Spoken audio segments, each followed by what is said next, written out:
ஹராமான பார்வையை இஸ்லாம் தடுக்க சொல்லுது. தேவையில்லாத இப்படிப்பட்ட வீணான நேர காலத்தில் நம்முடைய பார்வைகளை செலுத்தக்கூடாது என்று இஸ்லாம் சொல்லுது.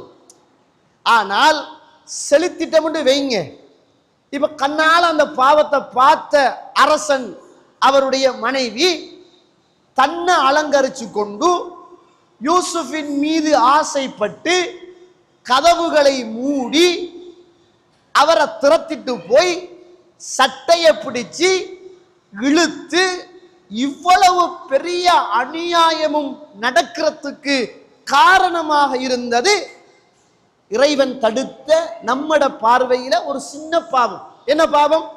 அந்நிய பெண்களை பார்க்க கூடாது, அந்நிய ஆண்களை பார்க்க கூடாது என்ற அந்த பாவத்தை செய்தார்.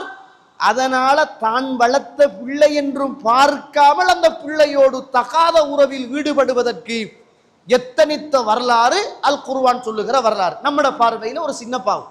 இன்னைக்கு ஃபேஸ்புக்ல பார்க்கிறோமே, யூடியூப்ல பார்க்கிறோமே, வாட்ஸ்அப்ல பார்க்கிறோமே, சின்ன சின்ன ஷோல் இல்லாத மாற்று மத உறவுகளுடைய போட்டோக்கள், ஆட்டங்கள், டான்ஸுகள், இது நம்மளை எவ்வளவு தூரத்துக்கு கொண்டு போகும் தெரியுமா? நம்ம வீணான நேரம் என்று தான் பார்க்கிறோம். இல்லை, நம்மட சுவர்க்கத்தையே வீணாக்குற அளவுக்கு மிகப்பெரிய ஆபத்தான பாவம். இன்றைக்கு நம்ம ஹலாலாக கட்டி நல்ல குளிரூட்டப்பட்ட ஏசி ரூமுக்குள்ள ஹலாலான மனைவி பக்கத்துல இருக்கக்குள்ள ஹலாலான பொருளாதாரத்தில் வாங்கிய போன்ல நம்மளை தெரியாம பார்வை ஹராமாகுது. பொருளாதாரம் ஹலாலாக வாங்கிய பொருளாதாரம் ஹராமாக மாறுது. நமக்கு இறைவன் திக்ர் செய்யவும் தூங்கவும் தந்த நேரம் வீணாகுது, மறுமையும் கேள்விக்குறியாகுது. அதோட மௌத்தாகிட்டம் என்றால் மரணமும் அதே கதிதான் என்று சொல்லுகிற அளவுக்கு ஒரு சிறிய இந்த நேரம் வீணடித்தல் என்பது நம்முடைய மௌத்துக்கு பின்னால் உள்ள அவ்வளவு பெரிய வாழ்வையும் சீரழிக்குகிற மிகப்பெரிய ஆபத்தான பாவம் சர்வசாதாரணமாக நடக்குது. இது நமக்கு கவலையும் இல்லை.